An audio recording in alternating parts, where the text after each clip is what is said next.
பேரன்பு கொண்டு நாங்கள் பெரிதும் நேசிக்கின்ற எங்கள் உறவுகள் அனைவருக்கும் அன்பு நிறைந்த வணக்கம்.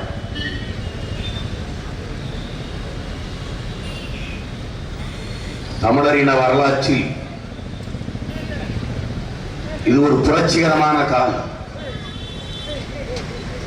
பன்னெடுங்காலமாக அடிமைப்பட்டு கிடக்கிற தமிழ் சமூகத்தின் பிள்ளைகள் உணர்வை இழந்து, உரிமைகளை இழந்து, உடைமைகளையும் இழந்து, உயிரையும் இழக்கிற இழிவான நிலையில் நின்று கொண்டிருக்கிற இனத்தின் பிள்ளைகள் தன்மானத்தோடும் இனமானத்தோடும் தலையிலிருந்து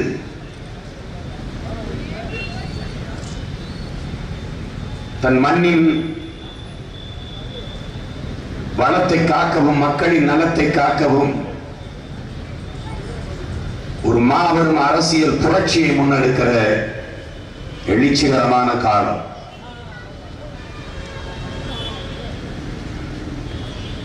காலுக்கு செருப்பும் இல்லை, கால் வயிற்றுக்கு கூழும் இல்லை, பாலுக்கு உழைத்தோமடா தோழா, பசையற்று போனமடா என்று எங்கள் ஐயா ஜீவானந்தம் பாடினார். உப்புக்கல்லு இனிக்கும் என்றால் உனக்கு எங்கே மதி போச்சு, செத்த பின்னே சொர்க்கம் என்றால் இப்பிறவி என்னாச்சு என்ற கேள்வியை எழுப்பி வரும் அவர்தான். பாலாறு பாயுது, தேனாறு பாயுது, மக்கள் வயிறுதான் காயுது என்று எங்கள் மக்கள் பாவலன் பட்டுக்கோட்டையை பாடினார். பாலுக்கு அழாத குழந்தை, கல்விக்கு இயங்காத மாணவன், வேலைக்கு அலையாத இளைஞன், இதுதான் என் கனவு இந்தியா என்றான் புரட்சியாளர் பகத்சிங். என் அன்பிற்குரிய மக்களே, இதையெல்லாம் பாடி பல ஆண்டுகள் ஆகிவிட்டது. ஆனால் இதே நிலையில் இன மக்கள் வாடி வதங்கிக் கொண்டிருக்கிறோம். அரை நூற்றாண்டு கால இந்த ஆட்சியில், திமுக அண்ணா திமுக ஆட்சியில் அரையங்கள் வளர்ச்சியை கூட தொடாத தேசத்தின் மக்கள் ஒரு மாற்றத்திற்காக ஒரு தூய அரசியலை, புதிய அரசியலை, ஒரு புரட்சிகர அரசியலை உங்கள் பிள்ளைகள் தூக்கி சுமந்து ஓடி வருகிறோம். 50,000 ஆண்டுகளுக்கு மூத்த நீண்ட நெடிய வரலாற்று பெருமை கொண்ட தமிழர் என்கிற தேசிய இனத்தின் மக்கள் தமிழர் நிலத்தை தமிழர் ஆளாததால் தமிழர் இங்கு வாழல. உயிரோடு இருக்கிறது வாழ்க்கை இல்லை, உயிரோடு இருக்கிறது வாழ்க்கை இல்லை, வாழணும், அது வேற. 5க்கும் 10க்கும் அரிசிக்கும் பருப்புக்கும் வேட்டிக்கும் சேலைக்கும் கையேந்தி நிற்கிறது வாழ்க்கை இல்லை. இது கொடுத்த இனம், கொடுத்த இனம் எல்லாருக்கும் கொடுத்தது. மனிதர்களுக்கு மட்டுமில்ல, மயிலுக்கே போர்வு கொடுத்தது, முல்லைக்கே தேர கொடுத்தது. அப்படி வாழ்ந்த ஒரு இனத்தின் மக்கள் பிச்சைக்கார நிலையில் நிற்பது வாழ்க்கை அல்ல, அது வளர்ச்சி அல்ல. இதை மாற்றணும். ஒரு அடிப்படை தேவையை கூட நிறைவேற்றிக் கொள்ள முடியாத ஏழ்மை நிலையில் நிற்கிற எனது மக்கள் தங்கள் வாழ்க்கை தரத்தை மேம்படுத்தணும், உயர்த்தணும். கல்வி, மருத்துவம், குடிநீர் வியாபாரமாகி நிற்கிற தேசத்தில் வாழ்ந்து கொண்டிருக்கிற பிள்ளைகள் அடுத்த தலைமுறை பிள்ளைகளுக்கு அந்த துயரத்தை விட்டுவிட்டு போகக்கூடாது என்ற துடிப்பும் தவிப்பும் ஒவ்வொருத்தருக்கும் இருக்கணும். அறிவு வியாபாரமாகி கொண்டிருக்கிறது, உயிர் விற்பனைக்கு வந்துவிட்டது, உயிர் ஆகாரம் குடிநீர் வியாபாரமாகிவிட்டது. பாதை, நடக்கிற பாதை, பயணம் செய்கிற பாதை, சாலை வியாபாரமாகிவிட்டது. இது தனிப்பெரும் முதலாளிகளின் தேசமாக மாறிக்கொண்டிருக்கிறது, மக்களுக்கான நாடு அல்ல. இதை மாற்றணும். இது யாரோ ஒருவன் செய்யக்கூடிய வேலை அல்ல, நாம் ஒவ்வொருவரும் சேர்ந்து செய்யக்கூடிய வேலை. இதை புரிந்து கொண்டு என் மக்கள் இந்த தேர்தலை எதிர்கொள்ளணும். எனக்குள் எந்த மாற்றத்தையும் ஏற்படுத்த முடியாத நான் சமூக மாற்றத்தை ஏற்படுத்த முடியாது. மாற்றம் என்பது எனக்குள் இருந்து வரணும். நல்ல கருத்தை விதைத்து விட்டால் தவறான அரசாங்கம் உருவாகாது என்று மு. வரதராஜனார் சொல்றார். அப்படி நல்ல கருத்துக்களை உங்கள் பிள்ளைகள் விதைத்துக் கொண்டு வருகிறோம். என்னால் முடிந்தவரை விதைக்கிறேன். முளைக்கிற விதை முளைக்கட்டும் என்கிறான் ஓசோ. விதைத்தவன் உறங்கினாலும் விதை உறங்காது என்கிறான் பிடல் காஸ்ட்ரோ. எங்களை விதைத்தவர்கள் உறங்கிக் கொண்டிருக்கிறார்கள். என் அருமை தாய்மொழி செத்து விடுமோ என்று செத்த மொழி போர் ஈகிகள் 500க்கு மேற்பட்டவர்கள் இன்றைக்கு விதைகளாக அவர்கள் பிள்ளைகள் நாங்கள் முளைத்துக் கொண்டிருக்கிறோம். என் அன்னை தாயினம் தமிழிலம் அடிமைப்பட்டு விடக்கூடாது என்பதற்காக போராடி தங்கள் இன்னுயிரை ஈந்த ஈக மறவர்கள் 50,000க்கு மேற்பட்ட மறவர்கள் உறங்கிக் கொண்டிருக்கிறார்கள் விதைகளாக. நாங்கள் முளைத்துக் கொண்டிருக்கிறோம். ஒன்றாக இரண்டாக அல்ல என் உறவுகளே, லட்சக்கணக்காக உலகெங்கிலும் முளைத்துக் கொண்டிருக்கிறோம். மான தமிழ் பிள்ளைகளாக, வீர தமிழ் பிள்ளைகளாக வெகுண்டு எழுந்து முளைத்துக் கொண்டிருக்கிறோம். ஒரு நாள் அறுவடை செய்வோம். தமிழ் தேசியனத்தின் விடுதலை என்கிற அந்த புனித கனவை அறுவடை செய்வோம். என் தாய்மொழி செத்து போனது, என் தாய்மொழி செத்து போனது. அதை பற்றி இங்கே பேச ஆள் இல்லை, அதுல அரசியல் இல்லை. என் மண்ணின் வளங்கள் களவு போகிறது, அதை பேச ஆள் இல்லை, அதுல அரசியல் இல்லை. மணக்க வரும் தென்றலிலே குளிராய் இல்லை, தோப்பில் நிழலாய் இல்லை, தனிப்பைதான் துன்பம் இது தமிழகத்தின் தமிழ் தேவை, தமிழ்தான் இல்லை என்று நமது புரட்சி பாவலன் பாடினான். தமிழ் இல்லை. தமிழுக்கு அமுதென்று பேர் இன்ப தமிழ் எங்கள் அந்த தமிழ் இன்ப தமிழ் எங்கள் உயிருக்கு நேர் என்று பாவேந்தன் பாடினான். அந்த தமிழ் இங்க இல்ல. யாம் அறிந்த மொழிகளிலே தமிழ் மொழி போல் இனிதானது எங்கும் காணோம் என்று பாட்டன் பாரதி பாடினான். ஆமா, தமிழ் எங்கேயும் காணா. என் தாய்மொழி மீட்சிக்கு, தமிழ் தேசிய எழுச்சிக்கு பேசுறதுக்கு ஒருத்தனும் இல்லை. ஏன்னா அதுல இங்க அரசியல் இல்லை. என் மண்ணின் வளங்கள் களவு போகுது, என் ஆற்று மணல் அள்ளி கொண்டை போகிறது. தடுக்க ஆள் இல்லை. தடுக்க வேண்டிய அதிகாரத்தில் இருப்பவன் தான் அள்ளி விற்கிறான், அதுல அரசியல் இல்லை. குடிக்க நீர் இல்ல, அதுல அரசியல் இல்லை. படிக்க எனக்கு கல்வி இல்ல, வியாபாரமாகி போயிட்டது, அது அரசியலாக்கல, அதுல அரசியல் இல்லை. என் காடுகள் வெற்றி ஏற்றப்படுது, அதுல அரசியல் இல்லை. என் மலைகள் கல்குவாரியாக போகிறது, அதுல அரசியல் இல்லை. எதிர்கால தலைமுறைக்கு சுவாசிக்க காற்று, பாதுகாப்பான சுற்றுச்சூழல், குடிக்க நீர், படிக்க கல்வி, இது ஏதும் இல்லாமல் போக போகிறது. அதை பற்றி இங்க அக்கறை இல்லை, அதுல இல்ல அரசியல். அப்ப எதுல இருக்கு? அரிசி இல்லை, மிக்சி இல்லை, கிரைண்டர் இல்லை, அதுல இருக்கு அரசியல். இன்னைக்கு புதிதாக என்ன இருக்குது அரசியல்? இந்திய கடல் எல்லைக்குள் 840 மீனவன் கொல்லப்பட்டான், அதை பேச ஆள் இல்லை, அதுல இல்ல அரசியல். ஆந்திர காட்டுக்குள்ள 20 தமிழன் கொல்லப்பட்டான், அதை பற்றி பேச ஆள் இல்லை, அதுல இல்ல அரசியல். அருகிலே இருக்கிற இன்னொரு தாய் நிலம் தமிழீழத்தில் 1,70,000 நம் இன உறவுகள் கொல்லப்பட்டார்கள், அதுல இல்ல அரசியல். அதை பற்றி பேச ஒரு தலைவன் இல்லை. ஏன்? தலைவன் எவனும் தமிழன் இல்லை. இதாங்க இருக்கிற சிக்கல். உன் மண்ணை பற்றி, உன் மண்ணின் வளத்தை பற்றி, உன் நலத்தை பற்றி, உன் எதிர்காலத்தை பற்றி, உன் அடுத்த தலைமுறைகளின் நல்வாழ்வை பற்றி தொலை தூரத்தில் சிந்திக்க ஒருத்தன் இல்லை. காரணம் என்ன? எவனும் தமிழன் இல்லை. உன் வீட்டு அளவுக்காக இந்த ஒருத்தன் இல்லை. பிறகு எதுக்கு அழுவாய்வன்? லட்சக்கணக்கா சத்தம் 2008 2009 ரொம்ப நாள் ஆகல, 6 ஆண்டு தான் இருக்கு. அதுக்குள்ள மறந்துட்டான். அதை மறக்க வைக்கணும்னு நினைக்கிறான். அப்ப எங்க உணவு அரசியல் வைக்கிறான்? ஊழல், லஞ்சம், மது, அதுதான் முக்கிய பிரச்சனைங்கிறான். ஆத்தாலும் அப்பனும் சின்னத்தாலும் பெரியத்தாலும் அக்காவும் தங்கச்சியும் கொல்லப்பட்டது அரசியல் இல்ல. உன் மொழி செத்து போச்சு, அதை பத்தி பேச ஆள் இல்ல, அரசியல் இல்ல. தாய்மொழியை மறந்த இனம் உலக வரலாற்றில் வாழ்ந்ததாக செய்தி இல்லை. நீ செத்துட்ட, ஏறக்குறைய செத்துருச்சு இந்த இனம். உங்க புள்ள சீமான் முகம் சிறந்து செத்து கிடந்தா என் பிணத்தை எப்படி அடையாளம் காட்ட முடியாதோ அப்படி மொழி சிறந்து அழிந்தா என் இனத்தை எவனாலும் அடையாளம் காட்ட முடியாது. இது வரலாற்று உண்மை, வரலாற்று உண்மை. 3000 ஆண்டுகளுக்கு முன்னாடி மகாபாரதம், ராமாயணம் போன்ற இதிகாசங்களை தந்த சமஸ்கிருத மொழி இல்லை. இப்போ உயிர்களை கொள்வது பாவம் என்று போதித்த புத்தனின் மொழி பாலி மொழி 2500 ஆண்டுகளுக்கு முன்பு பேசப்பட்ட அந்த மொழி இல்ல. 2300 ஆண்டுகளுக்கு முன்பு உலகத்தை வென்று காலடியில் வெற்றியில் குவிச்சு வந்த அலெக்சாண்டர் பேசிய கிரேக்க மொழி இன்னைக்கு இல்ல.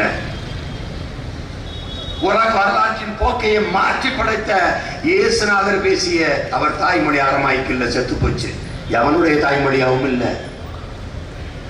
ஆனால் இந்த எல்லா மொழிகளுக்கும் மூத்த என் தாய்மொழி 50,000 ஆண்டுகளுக்கு மூத்த என் தாய்மொழி சிதைந்து அழிந்து கொண்டிருக்கு. அதை மீட்கணும், காக்கணும் என்று பேச ஒருத்தன் இல்ல. தமிழ் என்று பேசியவர்கள், தமிழர் என்று பேசியவர்கள் அதை பற்றி இன்னைக்கு பேச மறுப்பது ஏன்? அங்க அரசியல் இல்ல.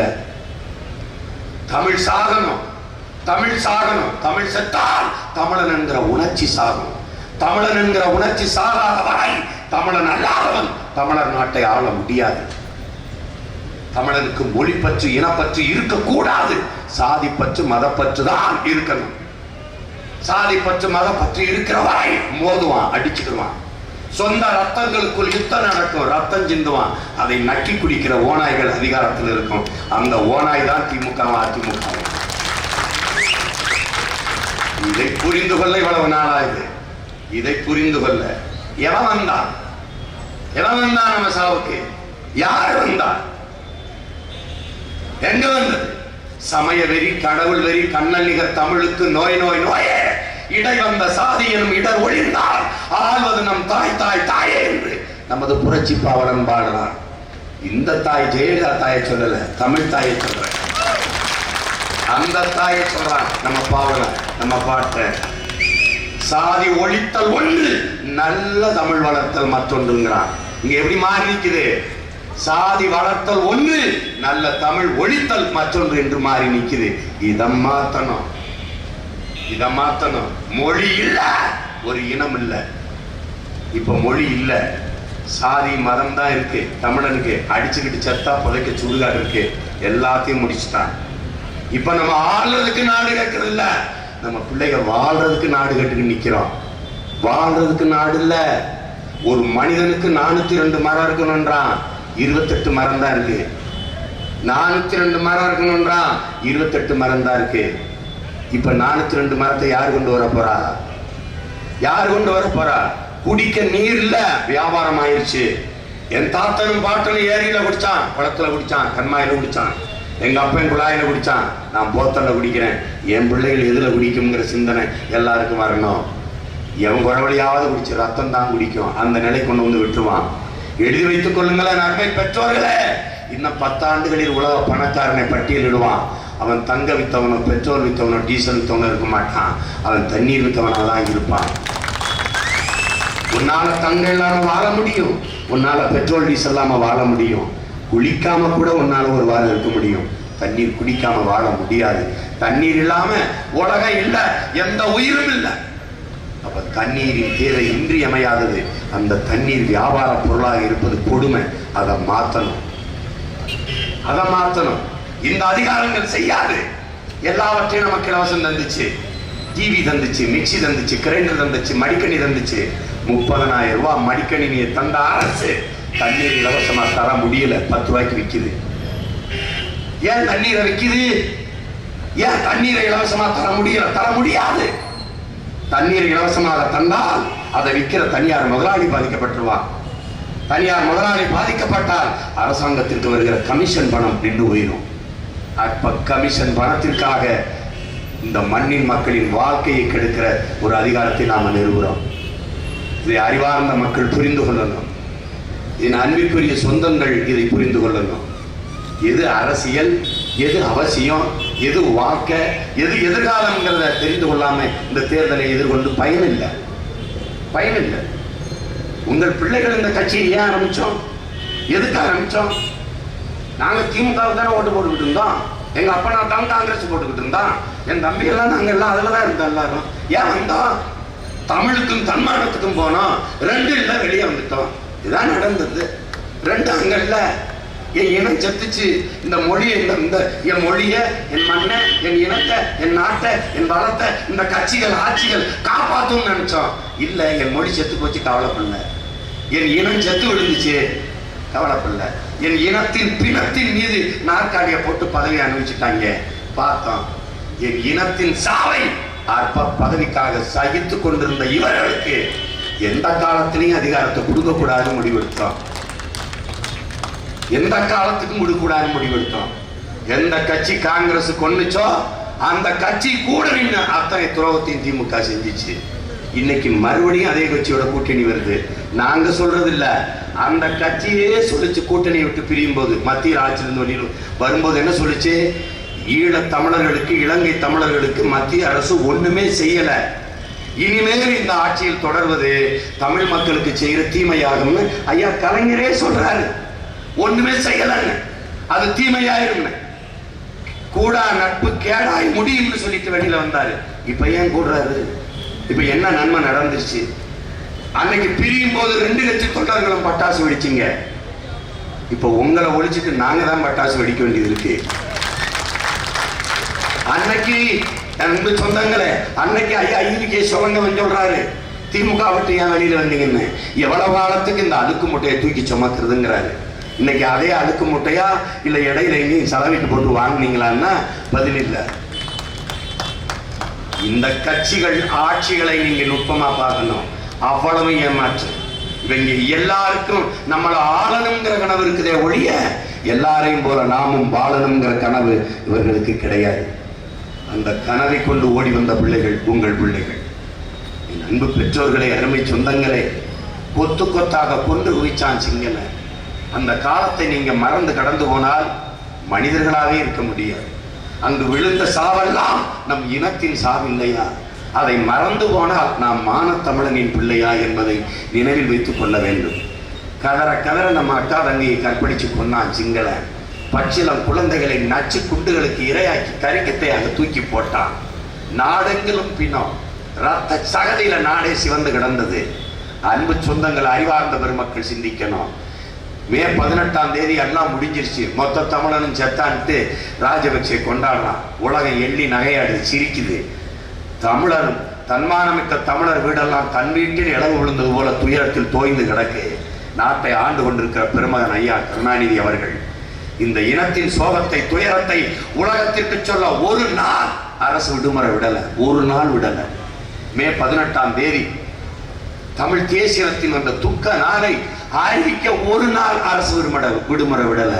ஆனால் ஆந்திர மாநிலத்தின் முதலமைச்சர் ராஜசேகர் ரெட்டி ஹெலிகாப்டர் விபத்துல இறந்து போனார். ஹெலிகாப்டர் விபத்துல, அந்த விபத்துல இறந்தவருக்கு தமிழ்நாடு அரசு விடுமுறை விடுது. ஆந்திர முதலமைச்சருக்கு எந்த காங்கிரஸ் கட்சியை கொடியை இறக்கி திமுக கொடியை மேல ஏற்றினார்களோ அந்த திமுக கொடியை அதே காங்கிரஸ் கட்சிக்காக அரக்கம்பத்தில் இறக்கினார்கள்.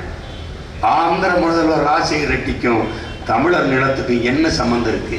தன் இனம் சத்தத்துக்கு விடாத லீவ எதற்காக ஆந்திர முதல்வர் ராஜசேகர் ரெட்டிக்கு விட்டீங்க? பதில் இல்லை. பெருந்தலைவர் காமராஜர் இந்தியா முழுமைக்கும் தலைவராக இருந்தார். அவர் இறந்ததுக்கு ஆந்திராவில் விடுமுறை விடப்பட்டதா? பேரறிஞர் அண்ணா இவங்க கட்சியின் தலைவர், அவர் இறந்ததுக்கு விடப்பட்டதா? இவருடைய அருமை நண்பர் எம்ஜி ராமச்சந்திரன் ஐயா எம்ஜிஆர் இறந்ததுக்கு விடப்பட்டதா? நாளைக்கு ஐயா கலைஞரே இறந்தாலும் அங்க விடுவார்களா? எதுக்காக ராஜசேகர் ரெட்டிக்கு விடுமுறை? எதுக்காக விடுமுறை? எதுக்கு? சிங்கள என் தலைவனை பெற்ற தாயை, தமிழ் தேசியத்தின் தாயை, எங்க அம்மா பார்வதிய சிங்கள அனுப்பிட்டான். உடம்புக்கு முடியல, எங்கேயாவது வைத்தியம் பார்த்துக்கணும். சிங்கள அனுப்பிட்டான். சிங்கள அனுப்பி மலேசிய நாடு ஏற்றுக்கொண்டது. தன் தாய் போல ஏத்து அங்கிருந்து வைத்தியம் பார்க்குது. ஆனால் அதை விட தரமான பாதுகாப்பான மருத்துவம் தமிழர் நிலத்தில், தமிழர் தாய் நிலத்தில் பெற முடியுங்கிற நம்பிக்கையில தமிழ்நாட்டுக்கு வர்றாங்க. வானூர்தி நிலையத்திலேயே 5-6 மணி நேரம் வைத்திருந்து அந்த வயதான தாயை இந்த தமிழர் நிலத்தில் கால்வதிக்க விடாமல் திருப்பி அனுப்பிய துரோகத்தை செய்தது ஐயா கலைஞர். இதை பார்த்துக்கொண்டு என் அன்பிற்குரிய பெற்றோர்களே, சிங்கள அனுப்பி மலேசியா ஆதரவு கொடுத்து, மலேசியா உதவி செய்து, தமிழ்நாடு 8 கோடி தமிழர்களின் தாய் நிலத்தில் அந்த இனத்தின் விடுதலைக்கு புரட்சி செய்த புரட்சியாளனை பெற்ற தாய்க்கு மருத்துவம் கொடுக்க முடியல. 1-2 துரோகங்கள் இல்லை. பிரபாகரன் இறந்து போயிட்டாராமே, மொத்த மக்களும் செத்து போயிட்டாங்களாமே, எல்லாரும் கொல்லப்பட்டாங்களாமேன்னு இருக்கிற காலத்தில் டெல்லியில போய் 2 நாள் முகாமிட்டு இருக்கிறார். எதுக்கு? மத்தியில் அமைச்சர் பதவி வாங்க, மகனுக்கும் பேரனுக்கும் பேத்திகளுக்கும். அப்ப போகும்போது பத்திரிகையாளர் கேட்கிறாங்க, ஐயா கலைஞர்கிட்ட பிரபாகரன் இறந்து போயிட்டாருங்கிறாங்க, ஈழப்போர் முடிஞ்சிருச்சு, லட்சக்கணக்கா மக்கள் செத்துட்டாங்கிறாங்க, நீங்க இப்ப வந்து பதவிக்கு டெல்லியில வந்து நிக்கிறீங்களே என்ன? அதுக்கு அவர் சொல்றாரு, சங்க காலத்திலே ஒரு தெருவுல சாவுப்பறை கேட்டால் இன்னொரு தெருவுல மங்கள இசை கேட்டிருக்குங்க. எங்க காலத்திலேயே உங்க தெருவுல சாவுப்பறை கேட்கும் போது எங்க தெருவுல ஒரு மங்கள இசை கேட்காமல, அது எங்க காலத்துல. இதையெல்லாம் மறந்துட்டு மான தமிழ் மக்கள் போயிடுவோம்னு நினைக்கிறாங்க எல்லாரும். இதையெல்லாம் மறக்கிறவன் மனிதனா அப்படி இருக்க முடியும்? அவன் மான தமிழனா அப்படி இருக்க முடியும்? 1 2 நீங்க செஞ்ச கொடுமை எவ்வளவு சொல்லி முடிக்கிறது? என் இனம் செத்துக்கிட்டு கிடக்கு. அந்த பதவியில இருந்து கீழே வந்து அந்த போற நிப்பாட்ட ஒரு அழுத்தம் கொடுங்கன்னா, ஒன்னத்துக்கே உதவாத இந்த அற்ப முதலமைச்சர் பதவி வச்சுக்கிட்டு நான் என்ன செய்ய முடியும்னாரு. ஒன்னத்துக்கே உதவாத இந்த அற்ப முதலமைச்சர் பதவிக்கு தான் 94 வயதுல 6வது முறை முதலமைச்சராக போராடுறார். ஒன்னத்துக்கு உதவாத பதவிக்கு. அவர் மட்டுமா? அவர் 2 மனைவிகள், மகன், மருமகன், பேத்தி, பேரன் எல்லாம் வராங்க. ஒன்னத்துக்கு உதவாத பதவிக்கு. 50 ஆண்டுகளா என்ன சாதனை நடந்திருக்கு? இலவசமா அரிசி போட்டா தான் வாங்கி சாப்பிட்டு வயிறு வளர்த்து உயிர் வளைக்க முடியும் என்கிற ஏழ்மை நிலையில என் மக்களை பிச்சைக்காரனா மாத்துறது என்ன சாதனை இருக்கு? என்ன சாதனை இருக்கு? 2 ரூபாய்க்கு அரிசி போட்டீங்க, 2 ரூபா தான் இருந்துச்சு, என்கிட்ட வாங்கி சாப்பிட வக்கு இல்ல. அப்புறம் 1 ரூபாய் ஆக்குனீங்க, 1 ரூபா தான் இருந்துச்சு. அப்புறம் 1 ரூபாயும் இல்ல, 1 ரூபாய் கூட இல்லாத பக்கற்ற நிலைக்கு தள்ளிட்டிய. இதான் என் வளர்ச்சி. போன பொங்கலுக்கு 270 கோடிக்கு குடிச்சாங்க தமிழர்கள். இந்த பொங்கலுக்கு 300 கோடிக்கு குடிக்கிறாங்க. வளர்ச்சி. அது எப்படிப்பட்ட வளர்ச்சி? இது எப்படிப்பட்ட வளர்ச்சி? இதான் சாதனை. வெளியில வந்து சொல்றது என்ன? தாலிக்கு தங்கம் கொடுத்தேன். எவ்வளவு? அரைப்பவன் கூட வாங்க முடியாத வக்கற்ற நிலையில என் இன மக்கள். அரைப்பவன் தாலி கொடுத்து கட்ட வைக்கிறது, அப்புறம் குடிக்க வச்சு கொண்டு 2 லட்சம் பேர் தாலியை அறுக்கிறது. இது ஒரு சாதனை. இது ஒரு ஆட்சி. சொல்றது நாங்கள் சொன்னதான் செய்தோம், செய்ததான் சொல்லுவோம். என்ன சொன்னீங்க, என்ன செஞ்சீங்க? 1996 கடைசி தேர்தல்னார் ஐயா கலைஞர்.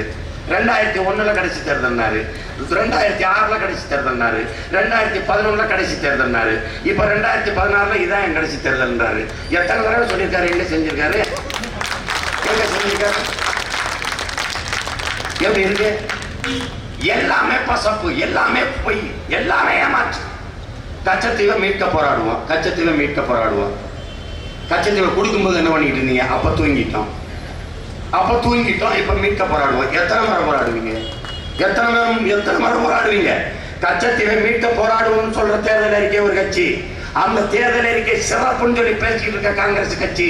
இந்த கட்சியின் நிலைப்பாடு என்ன? கச்சத்தீவை கொடுத்ததுதான் காங்கிரஸ். கச்சத்தீவை எடுக்க போராடுவோம் திமுக. எவன் பேச்ச நம்ப போறீங்க? யாருக்கு ஓட்டு? இந்த 2 கூட்டம் அயோக்கிய கூட்டம் மாறி ஏமாத்தி கொண்டிருக்கு. மாறி கச்சத்தீவை கொடுத்ததான் சொல்ற காங்கிரஸ், கச்சத்தீவை எடுக்க போராடுங்கிற திமுக.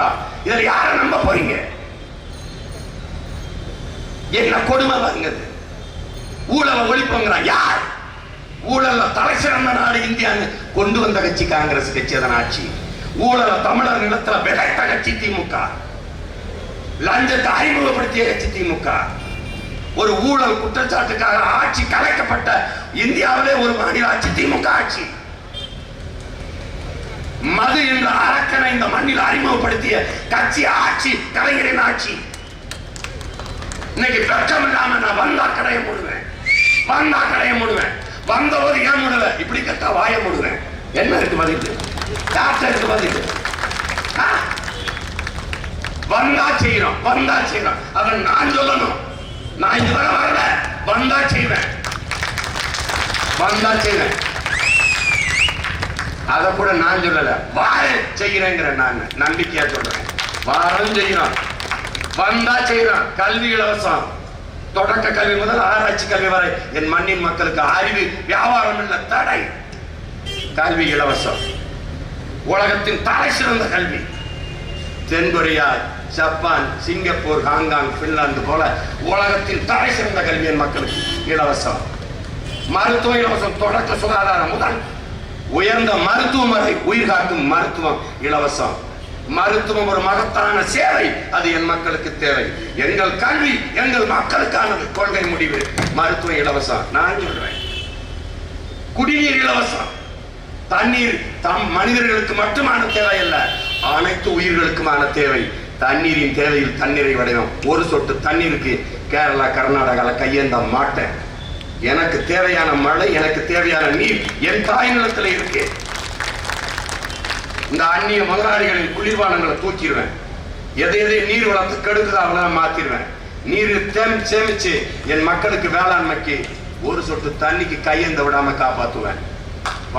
பல நூறு ஏரிகளை வெட்டுவேன், குளங்களை வெட்டுவேன், நீரை சேர்க்குவேன். 4000 TMC ஆண்டு கொண்டிருக்கு மழை பெறுகிறேன். 1100 TMC பயன்படுத்துறேன். 2000 TMC கடல்ல விடுறேன். அந்த 2000 சேமிப்பேன். பக்கத்தில் இருக்க மாநிலத்துக்கு உனக்கு தண்ணி வேணுமா வாங்கிக்க. நான் சொல்லுதல் செய்கிறேன். இருக்கிற ஏரிகளை ஆறுல தொட்ட மண்ணள்ளி வாத்தவனை, மண் அள்ளி வித்தவனையெல்லாம் அதே குழிகளை போட்டு மூடுவேன். தொலைச்சு விடுவேன். எனக்கு என்னை விட என் மண்ணும் என் மக்களின் தான் முக்கியம். அப்படின்னா நான் படம் எடுத்து குலைச்சிட்டு இருந்திருப்பேன். என்னோட சேர்ந்து இத்தனை பேரை பிச்சைக்காரன் ஆக்கியிருக்க மாட்டேன். எனக்கு நான் வாழ்றவங்க என்னவா முக்கியம், அதை நீ புரிஞ்சுக்கணும். என்னை வாய் வாத்தான் பாரு எப்படி கதை சொல்றான். அவனுக்கு 20 கோடி சம்பளம், நான் தெருக்கோடியில் நின்றுட்டு இருக்கேன். காரணம் என் வருமானத்தை விட என் இனமானம் பெருசு. அதனால நிற்கிறேன். ஏன்னா என்னை வளர்த்தான், அப்படி வளர்த்தான். நான் செத்தாலும் சரி என் இனம் வாழ்ந்தா போதும் நின்னான். அவனுக்காக நாஞ்சாக வந்திருக்கேன். அப்படிப்பட்ட தலைவனின் மகன் நான். விளையாட்டுக்கு சின்ன பெருத பேச்சுக்காங்க நினைக்கூடாது என் பெற்றோர்கள். பெருங்கனவு லட்சிய வெறியோடு நிற்கிற பிள்ளைகள் பாரு. கருத்து எப்படி நிற்கிறான் பாரு. அவ்வளவு வன்மம் நெஞ்சுக்குள்ள இருக்கு. 27 நாளா வெயில் எதையும் பார்க்கல, பசி உறக்க எதையும் பார்க்கல. மிருக வெறியில நிற்கிறேன். இது பேட்டை. திராவிட பன்னிகளை அடிக்க வந்த புலிகளின் 50 ஆண்டுகளாக என் நாட்டை, என் மண்ணை, என் மக்களை நாசமாக்கின திராவிட பன்னிகளை ஒரே அடி புலிகள் ஒரு வயது மக்கள் எல்லாம் போட்டு இந்த திராவிட பன்னிகளை ரத்தம் குடிக்கிற உண்டிகளோட பேச்சு கிடையாது. நமக்கு நேரடிதான். அம்பேத்கர் சொல்றார், புரட்சியாளர், இழந்து விட்ட உரிமைகளை பிச்சை கட்டு பெற முடியாது, போராடித்தான் பெற வேண்டுங்கிறாரு. கோயில்களில் எப்போதும் ஆடுகளைத்தான் பலியிடுகிறார்களே ஒழிய சிங்கங்களை அல்ல என்கிறார். நாங்கள் சிங்கங்கள் அல்ல, புலிகள். அதுவும் பிள்ளாய புலிகள். ஒரு வயசு உலகத்தின் தலை சிறந்த நாடா என் தாய் நாட கட்டி நிமித்துவேன். தண்ணி இல்ல, பாதை இல்ல, ஒண்ணு சொல்லக்கூடாது. திருடன்னு ஒருத்தர் இருக்க மாட்டான், பிச்சைக்காரன் இந்த தேசத்துல இருக்க மாட்டான். அப்படி ஒரு தேசத்தை என் தலைவன் படைத்தான். மது இருக்காது, சூது இருக்காது, பொய் இருக்காது, புரட்டு இருக்காது, கொலை இருக்காது, களவு இருக்காது. அப்படி ஒரு தேசத்தை உலகத்துல ஒருத்தன் படைச்சான். எங்க அண்ணன் படைச்சான், என் தலைவன் படைச்சான். அப்படி ஒரு தேசத்தை படைக்கும். எல்லாம் என் மக்களுக்கு இருக்கும். எல்லாம் என் மக்களுக்கு இருக்கும். நீர், சோறு, எல்லாம், பாதை, கல்வி, எல்லாம் நீ பெற்றுக் கொடு, நான் கற்றுக் கொடுக்குறேன். அதான் என் கொள்கை. உன் பிள்ளை இல்லை, என் தேசத்தின் பிள்ளை.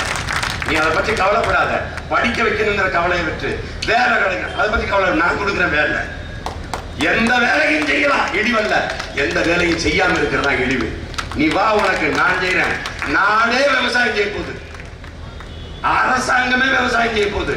உனக்கு என்ன தெரியுமா? அவ்வளவு அரசு வேலை நீ செய்ய. உனக்கு என்ன தெரியும்? என்ன தெரியும் உனக்கு? ஒரு வேலையும் தெரியலைனாலும் உனக்கு இருக்கு. எங்க அப்பத்தாட்ட போய் கேட்பேன், உனக்கு என்ன தெரியும்? நான் பாய் தாண்டா முடைவராஜா, மாசம் மாசம் பாய் முடைஞ்சுதான் நான் வித்துக்கிறேன், உனக்கு மாசம் 5000 வீட்டுல இரு. அரசாங்க வேலை என்ன உனக்கு பிரச்சனை? உனக்கு என்ன பிரச்சனை? எல்லாமே இங்க இருக்காத்தா. நம்ம பழைய சோத்துல ஊத்தி குடிக்கிற நீச்சல் தண்ணி அமெரிக்கால 1000 ரூபாய்க்கு விற்கிறாம்மா. அம்மா நம்ம கருப்பட்டி, அம்மா நம்ம கருப்பட்டி, பணம் கருப்பட்டி 1000 ரூபாய் அம்மா, ஒரு கிலோ 1000 ரூபாய் அம்மா. அதுலயும் கல்லு இருந்து காய்ச்சறது 2000 ரூபாய்க்கு விற்கிதம்மா. நம்ம பாலாட கட்டிய மட்டு வித்தே 3 லட்சம் கோடி சம்பாதிக்கிறான். நம்ம கரும்பு இருக்குது, நமக்கு வாழை இருக்குது, தென்னை இருக்குது, பனை இருக்குது, தேக்கு இருக்குது, சவுக்கு இருக்குது, மூங்கி இருக்குது, கத்திரிக்காய் இருக்குது, வெண்டைக்காய் இருக்குது, சுரக்காய் இருக்குது, ஆடு இருக்குது, மாடு இருக்குது, எல்லாம் இருக்குது. ஆனா நம்ம கையில திருவோடு இருக்குதம்மா. நம்ம திருவோடு போறோம். நாட்டை ஆடு திருட்டு போயிடா இருக்கான். நம்ம கொள்ள கொஸ்டியா இருக்கான். திருடுறான் திருடுறான் திருடுறான் திருடுறான். இவங்கள பணத்துல போட்டு எரிச்சாலும் அந்த பணம் வேண்டாதம்மா. பயலு எதுக்கு தான் இந்த பணம்? ஒரு நோயாயிருக்கு, ஒரு நோயாயிருக்கு. பணத்தை சேகரிக்கிறது ஒரு நோயாயிருக்கு. பல லட்சம் கோடிகளை பதுக்கிறது, ஒதுக்குறது, அதை பாதுகாக்க பதவியிலே இருக்கிறது. இதுதான் இவங்க கொள்கை. கொள்கைன்னா என்ன? திமுக அதிமுகவுக்கு கொள்கை கை கொள்ளுற வரை கொள்ளுறது, அதான் கொள்கை. எனக்கு கூட சின்ன கையா போயிடுச்சு. அவங்க ரொம்ப வாழைக்கு கை வாங்கிட்டு கொள்றாங்க. நம்ம இந்த இவங்களை வச்சுக்கிட்டு ஊழலை ஒழிக்கிறாங்களாம், லஞ்சத்தை மதுவை ஒழிக்கிறாங்களாம். என்னடா அது? எந்த ஊழலை? ஜெயலலிதா ஊழலை ஒழிக்கிறாங்களாம். கருணாநிதி பழைய ஊழலை வச்சு புது ஊழலை ஒழிக்கிறது. அப்புறம் இந்த ஊழலை அந்த ஊழலை வச்சு ஒழிக்கிறது. இது ரெண்டையும் ஒழிச்சா தாண்டா அப்பா இந்த ஊழல் மது ஒழிக்க முடியும். ஒழிக்க முடியாது, ஒழிக்க முடியாது. அம்மா என்ன சொல்றாங்க? அம்மா நான் வந்து படிப்படியாக கடையை மூடுறேங்கிறாங்க. ஐயா என்ன சொல்றாரு? நான் வந்தா உடனே மூடுறேங்கிறாரு. சாரி அவர்கிட்ட தான் இருக்கு, திறந்தது அவர் தான். இந்த அம்மாவால முடியாது, கொஞ்சம் ஏற இறங்க சிரமப்படுறாங்க. எல்லா கடையும் மாடியில் இருக்கு, அதனால படிப்படியாக போயிட்டு அம்மாவால மூட முடியும். ஐயாவுக்கு 94 வயது. ஐயாவுக்கு 94 வயது. ஒன்றும் இல்லை, அவர் சொல்றாரு, நான் கேள்வி கேட்கிறேன், திட்டனா 94 வயதுல உங்களுக்கு இந்த பதவி ஆசைன்னு. எங்க ஐயா என் தாத்தன் காமராஜ் இந்த நாட்டுல ஒரே ஒரு தலைவன் நல்லா இருந்தான். அவன் 65 வயசுல முதலமைச்சர் ஆகிக்க ஆசை. இந்த வயசுல காமராஜுக்கு முதலமைச்சர் ஆசை தேவையா? யார் கேட்டது? நம்ம மகாத்மா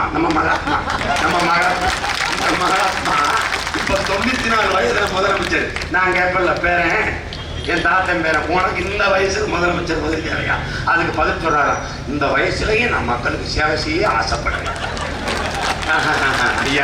ஐயா நீங்க ஆசைப்பட்டு நாங்க நாசம் போனது போல. ஐயா நல்லா இருப்பீங்க ஐயா. இந்த மக்களுக்கு சேவை செய்யணும்னு உங்க மனசாட்சி சொல்லிச்சுன்னா சத்த வீட்டுல பேசாம ஒன்றியாது. இத்தனை வருஷம் ஆண்டுட்டு இப்பதான் உங்க மையம் இறங்கி வராது. முடியட்டும் விடியட்டும், இதைத்தான் ரொம்ப நாளா சொல்லிக்கிட்டு இருக்கோம். உங்களுக்கு முடியட்டும், இனிமேலாவது எங்களுக்கு விடியட்டும் விடியட்டும், இதைத்தான் ரொம்ப நாளா சொல்லிக்கிட்டு இருக்கோம். இப்பதான் வராது. உங்களுக்கு என்ன பிரச்சனை? கரும்பு தோட்டத்துக்குள்ள தாரோட போட்டு போய் நிக்கிறாங்க. விவசாயிகளுக்கு நல்லது செய்யறாங்க. அந்தம்மா விவசாய நிலத்துக்குள்ள தாரோட போட்டு ஹெலிகாப்டர் போய் இறங்குறாங்க. இவங்களை வச்சுக்கிட்டு நாடு உருப்படுமா? அங்க போய் இதுதான் கரும்பா? அப்பா கொடுமையா, இதுதான் கரும்பா? இதை கேட்டுதான் பல விவசாய தற்கொலை வச்சிருக்கான். ஐயோ வாழ முடியாது. இந்த வேட்புமணி தாக்குதல ஜெயலலிதா வேற தொழில் விவசாயம்னு போட்டுருச்சு. இன்னும் எத்தனை பேர் சாக போறாங்க? கால கொடுமை. இங்க வந்து தொழில் ஐயா கேட்கிற இதுதான் கரும்பா? பாரு ஸ்டாலின் ஐயா பாக்குறவங்களா? நமக்கு நாமே அட ரொம்ப நாளா அப்படித்தானப்பா இருக்கிறீங்க. கட்சி உங்க அப்பா தலைவர், நீங்க பொருளாளர், நீங்களே இளைஞரணி செயலாளர், மகளிரணி உங்க தங்கச்சி, மத்தியில் அமைச்சர் உங்க அண்ணன், மத்தியில் அமைச்சர் உங்க மச்சினன், மாநில அமைச்சர் உங்க அப்பன், 2வது உலக நீங்க துணை முதல்வர் நீங்க. எல்லாமே நமக்கு நாமே தானே வாழ்ந்துட்டு இருக்கிறீங்க. இனிமே புதுசா நமக்கு நாமே. அதுல வந்து உங்களுக்கு என்ன பிரச்சனை? ஒருத்தன் பாவிகளா இப்பதான் எங்க பிரச்சனையே என்னன்னு கேட்க வாரீங்களா? இவ்வளவு ஆண்டு எங்க பிரச்சனையே என்னன்னு தெரியாம ஆட்சி செஞ்சுக்கிட்டு இருந்தீங்களா? பிரச்சனையே தாப்பா, நீங்களும் உங்க அப்பாவும் தாப்பா பிரச்சனை. தவி செய்து போயிருக்கீங்க, அதான் பிரச்சனை. உடனே வந்து அவரு எங்களை மன்னிச்சுக்கிறீங்க, கடந்த காலத்தவருக்கு மன்னிச்சுக்கிறீங்க. எங்கால் குறுக்க ஏற்ற மாதிரி போயிருக்கான். ஐயா எங்க கடந்த காலத்தவருக்கு மன்னிங்க ஐயா. தெரியாம ரொம்ப நாளாக உங்களுக்கு உங்க அப்பாவுக்கு ஓட்டை போட்டு நாங்க ஓட்டாண்டியா போயிட்டோம். தெரியாம மன்னிச்சுக்கிறீங்க. இந்த பக்கம் அம்மா ஜெயலலிதா அம்மா பெரிய லட்சியத்தோட வந்துட்டாங்க. இந்த வாட்டி என்ன தெரியுமில்ல, தமிழர்களையும் தமிழகத்தையும் தலைநிமிர செய்வதுதான் என் லட்சியம். எனக்கெல்லாம் சிரிப்பு தாங்கல. அம்மா நல்ல லட்சியம்மா, எங்களை அப்புறம் தலைநிமிர செய்யலாம். முதல்ல உங்க எம்எல்ஏ அமைச்சரை கொஞ்சம் நிமிரம்மா.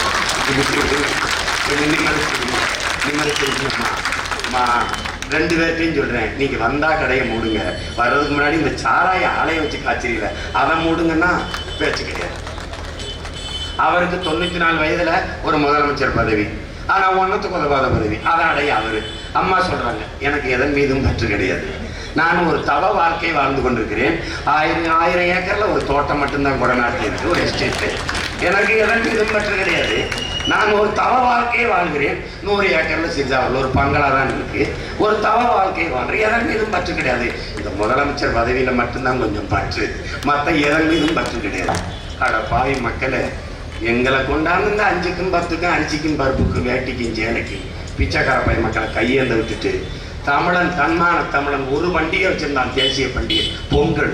அந்த பொங்கலுக்கு ஆண்டு முழுக்க உழைச்சி ஒரு நாள் அவனால் பொங்க வைக்க முடியல. அறிவிப்பு வருது, இனிய பொங்கல் நல் வாழ்த்துக்கள். எல்லா வீடுகளையும் பொங்கல் பொங்கட்டும்னு அம்மையார் ஜெயலலிதா அவர் அறிவிப்பு. ரேஷன் கடைக்கு போங்க, இலவசமாக அவர்கள் அரிசி, 1/2 கிலோ சர்க்கரை, 1 முளை கரும்பு இலவசம் வாங்கிட்டு வந்து தமிழர்கள் நல்லா பொங்குங்க, நல்லா பொங்கும்டா வாழ்க்கை அப்படியே வாங்க. அங்கே பொங்குங்க, 1 முளை கயிறு இலவசம் வாங்கி வீட்டில் போய் தொங்குங்க. நல்லா வாழ்க்கை. இது ஒரு காலம், இது ஒரு காலம். ஐயா, ஒரு ஊருக்கு போன ஒரு தம்பி SMS அனுப்புறான், குறுந்தவள். என்னடா தம்பின்னு, ஜெயலலிதா பிரச்சாரம் எப்படி போயிட்டு இருக்குன்னு கேட்டேன்னே. அதுக்கு ஒருத்தன் சொல்கிறான், நல்லா போயிட்டு இருக்குண்ணே, அருமையாக போயிட்டு இருக்குண்ணே.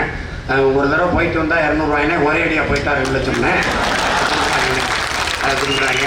அப்புறம் வந்துங்க கூட்டிகிட்டு வாங்க தூக்கிட்டு போங்கன்னு ஒரு ஆஃபர் போட்டிருக்காங்க. நல்லா போயிட்டு இருக்குங்க. அதுமாதிரி டாஸ்மாக் கடையில் குடிச்சுக்கிறோம்னா எந்திரிங்கிறோம்னா, ஜெயலலிதா காலில் விழுந்து கிடந்தா மந்திரிங்கிறோம்னா நல்லா போயிட்டு நாடு. ஒருத்தன் ஏன்டா ஒருத்தன் கேட்குறான், அந்த சகாயம் ஐயாவை ஏன் யாருக்குமே பிடிக்கலன்னு. அவர் லஞ்சம் தவிர்ட்டாரு, திமுக பிடிக்கல. நெஞ்ச நிமிர்ட்டாரு, அதிமுக பிடிக்கல. அதனால 2 பேருக்கும் பிடிக்காம வச்சிருக்கான். இது ஒரு கொலகார பையன் கூடாரமாக மாறிடுச்சு. இந்த கேங் ரூல், குண்டாஸ் ரூல் மாதிரி ஆயிடுச்சு. மண்ணின் மக்களுக்கான ஆட்சியா இல்லை, மண்ணின் மக்களுக்கான ஆட்சியா இல்லை. மண்ணின் வளங்கள் களவு போகுது. கேரளாவில் ஆத்து மணல் அள்ள முடியாது தடை, ஆந்திராவில் ஆத்து மணல் அள்ள முடியாது தடை, கர்நாடகாவில் ஆத்து மணல் அள்ள முடியாது தடை. இங்கே ஆத்து மணலை அல்லாத என் போராட்டம் அடித்து சிறையில் ஆட. இதாங்க இருக்கிற நிலைமை. என் ஆத்தாள் அப்பனும் என் அண்ணனும் தம்பியும் இனிமேலாவது புரிஞ்சுக்கிட்டு இந்த பிள்ளைய இம்பிட்டு கத்துறோம்ல, இதுக்காவது ஒரு மதிப்பு கொடுத்து இந்த ரெட்டை உதயசூரியனுக்கு போடாதீங்க, தயவு செய்து போடாதீங்க. நீங்கள் 50 ஆண்டுகளாக செஞ்ச துரோகம் தான் உங்கள் பிள்ளைய அப்படி முச்சந்தி நடந்து கத்திட்டு கிடக்கிறான். நெஞ்சு வெடிக்க வெடிக்க சத்தமாக பேசாத சீமான், செத்து போயிடுவான்னு டாக்டர் சொல்கிறான். நான் செத்தாலும் பரவாயில்லையே, ஏன்னா பொழைச்சா போதும்னு கத்தின்னு கிடக்கிறேன். நீங்கள் இதை புரிஞ்சு கொண்டு தயவு செய்து இந்த ரெட்டை மெழுகுவர்த்திக்கு ஓட்டு போடுங்க. ரெட்டை மெழுகுவர்த்தி மறந்துருங்க, எல்லாத்தையும் அழிச்சிருங்க. ரெட்டையெல்லாம் உதயசூரியன் நம்ம சின்ன இல்லை, அழிச்சு கிழிச்சு ஆடுவோம். வேற நாட்டை படைப்போம், வேற நாட்டை படைப்போம். தயவு செய்து உலகத்துல தலை சிறந்த நாடா படைக்கிறத உங்க பிள்ளைங்க என்கிட்ட கொடுங்க. நான் யாரு உங்களுக்கு? கண்ணடி செய்யறதா யாரு? நான் உங்க வீட்டு பிள்ளை. அது 2 பெருத்த தொண்டை. அது கைவிடுங்க, கைவிடுங்க, கைவிடுங்க. பெரிய கஷ்டமாயிருக்கும். தமிழனுக்கு பெரிய தன்மான இழப்பு. 94 வயது ஒரு பெரியவர், 70 வயது ஒரு பாட்டி, 94 வயது ஒரு தாத்தா. மாற்றம்ங்கிறது தாத்தா பாட்டிலிருந்து வர்றதில்லை, அடுத்த தலைமுறையிலிருந்து வர்றது. உலகத்துல தமிழன்னா மதிப்பு வரணும். என் தலைவன்னா மதிக்கிறான். Liberation Tigers of Tamil Eelam விடுதலை புலிகளின் தலைவன் பிரபாகரன்னா மதிக்கிறான். பயப்படானா இல்லையா? தமிழர் ஒன்று இனம் உண்டு, தனித்தே அவருக்கு ஒரு குணம் உண்டு. அமிர்தம் அவரது மொழியாம், அன்பே அவரது வழியாம் என்று நாமக்கல் கவிஞர் ஐயா ராமலிங்கம் பிள்ளை பாடினாரு. தமிழர் என்ற ஒரு இனம் உண்டு, தனித்தே அவருக்கு ஒரு குணம் உண்டு, மானமும் வீரமும் அவருக்கு உயிர் என்று உலகத்திற்கு உயர்த்தி காட்டிய தலைவர் என் தங்கள் பிரபாகரன். அவன் தலைவர் தமிழனின் வீரத்தையும் மானத்தையும் உலகத்துக்கு காட்டிய தலைவர். இங்க ஒரு தலைவர் இருந்தா, படிக்காத மேத காமராஜ் டெல்லியில உட்கார்ந்து இருந்தார், கால் மேல கால் போட்டு. நாட்டின் பிரதமர் இந்திரா காந்தி, நாட்டின் குடியரசுத் தலைவர், 2 பேரும் நின்று கும்பிட்டு இருந்தான். உட்கார்ந்து ஒரு தமிழன் பார்த்துருந்தான். அகமான தமிழன், தன்மான தமிழன். அப்படி இருக்கணும். தமிழன்னா அப்படி இருக்கணும். தமிழன் என்றால் மானமும் வீரம் என்ற அர்த்தம். மானம் வீரம் என்ற அர்த்தம். தமிழன்னா அவன் தமிழன். அப்படிப்பட்ட பிள்ளைகள் நாங்க உலகத்தின் சொர்க்கமாக இந்த பூமியை மாற்றி படைக்க கனவோடு நிற்கிறோம். உங்கள் பிள்ளைகள் இதை புரிந்து கொண்டு எங்களுக்கு வாக்கு செலுத்தணும். நம்பி நிற்கிற பிள்ளைகளை கைவிட்டார்கள் தமிழர்கள் என்ற வரலாற்று பெரும்படியை நீங்க சுமக்கக்கூடாது. அந்த நம்பிக்கை துரோகத்தை செய்யக்கூடாது. எந்த திமிர்ல 234 சீமான் வேட்பாளர் போட்டான், தமிழன் என்கிற பெருமிதத்தில் திமிரையும் போட்டான். எந்த நம்பிக்கையில போட்டான்? அவனை பெற்றவர்கள், உடன் பிறந்தவர்கள், வந்தவர்கள் வாழ வைத்து வாக்கு செலுத்தி ஆள வைத்து அழகு பார்த்த அவன் சொந்தங்கள் பெற்ற பிள்ளைகள் அவன் உடன் பிறந்தவர்களை கைவிட்டு விட மாட்டார்கள் என்ற அசைக்க முடியாத நம்பிக்கையில் போட்டான். 234 தொகுதியிலே பணம் இல்லையே, ஆமா இல்ல, ஆனால் தன்னலமற்ற உண்மையும் நேர்மையுமாக என் மக்களுக்கும் என் மண்ணுக்கும் இறுதி வரை நின்று உறுதியாக உழைக்க வேண்டும் என்கிற தூய மனம் இருக்கு. அந்த மனத்தை வைத்து தேர்தலில் போட்டி போடுறோம். அன்பான பெற்றோர்களே, அருமை தம்பி தங்கைகளே, எங்களை கைவிட்டு விடாதீர்கள். உங்களிடத்தில் நாங்கள் கேட்பது ஓட்டல்ல, நமது இனத்தின் உரிமை. நாங்கள் கையேந்தி நிற்பது வாக்குக்காக அல்ல, அடுத்த தலைமுறை பிள்ளைகளின் வாழ்க்கைக்காக. இதைய அன்பான மக்கள் புரிந்து கொள்ள வேண்டும் என அருமை சொந்தங்கள்.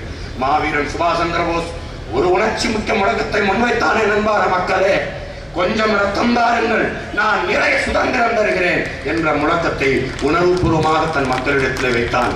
அதையே என் அன்பான சொந்தங்களே, உங்கள் பிள்ளைகள் உங்களிடத்திலே ஒரு கோரிக்கை முழக்கத்தை வைக்கிறோம், ஒரு அன்பான வேண்டுகோளாக வைக்கிறோம். உங்கள் வாக்கை எங்களுக்கு தாருங்கள், சிறந்த வாழ்க்கையை உங்களுக்கு தருகிறோம். இதை ஏற்று உங்கள் பிள்ளைகள் எங்களுக்கு இரட்டை மெழுகுவர்த்தி சின்னத்தில் வாக்கு செலுத்தி எங்களை வெல்ல வைக்க வேண்டியது ஒரு கால தேவை, வரலாற்று கடமை என்பதை மான தமிழ் மக்கள் ஒவ்வொருவரும் உணரும். இதை விட்டால் இந்த இனம் எழுவது வாழ்வதற்கு வரலாறு வாய்ப்பை தராது, முடிச்சுவான். ஒண்ணு இருக்காது, வெறும் கூடுதான் வித்து தின்றுவான். அடுத்த தலைமுறையை நீ கற்பனை செய்ய முடியாது. தயவு செய்து தமிழ் தேசிய இனம் தாய்மொழி மீட்சிக்கு, தமிழின எழுச்சிக்கு, இந்த இனத்தின் எதிர்கால நல்வாழ்விற்கு ஒரு மாற்று அரசியலை படைக்க வேண்டிய தேவை இருக்கு.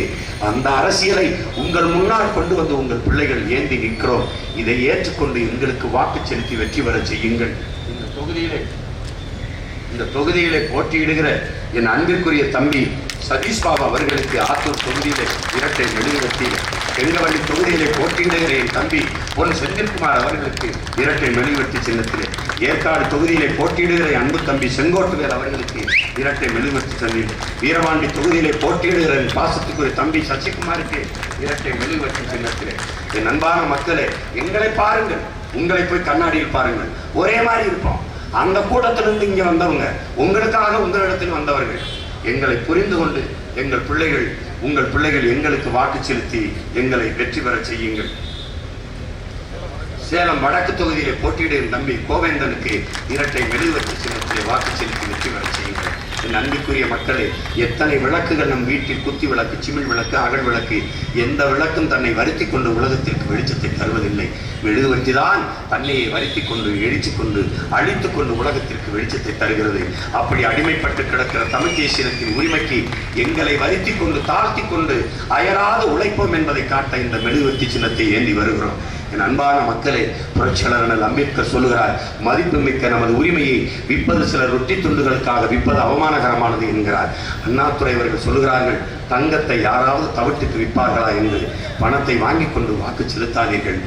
தேர்தல் என்பது வாக்கை விற்கிற சந்தை அல்ல, அடுத்த 5 ஆண்டு கால எதிர்காலத்தை தீர்மானிக்கிற சிந்தை என்பதை புரிந்து கொண்டு என் சொந்தங்கள் வாக்கு செலுத்துங்கள். தெய்வ திருமகன் நமது ஐயா பசும்பொன் முத்துராமலிங்கத்தேவர் சொல்லுகிறார், ஓட்டுக்கு காசு கொடுப்பவன் பாதி, அந்த காசை வாங்கி கொண்டு ஓட்டு போடுபவன் தேச துரோகி என்று. அப்படிப்பட்ட தேச துரோக குற்றத்தை செய்து விடாதீர்கள். உங்கள் பிள்ளைகள் எங்களை அச்சுறுத்துகிறார்கள், என்னதான் நீ காட்டுக்கத்தா கத்தினாலும் உன் மக்கள் பணத்தை வாங்கி கொண்டு ஓட்டு போட்டு விடுவார்கள் என்று நான் அசைக்க முடியாத நம்பிக்கையோடு அவர்களிடத்தில் சொல்லியிருக்கிறேன்.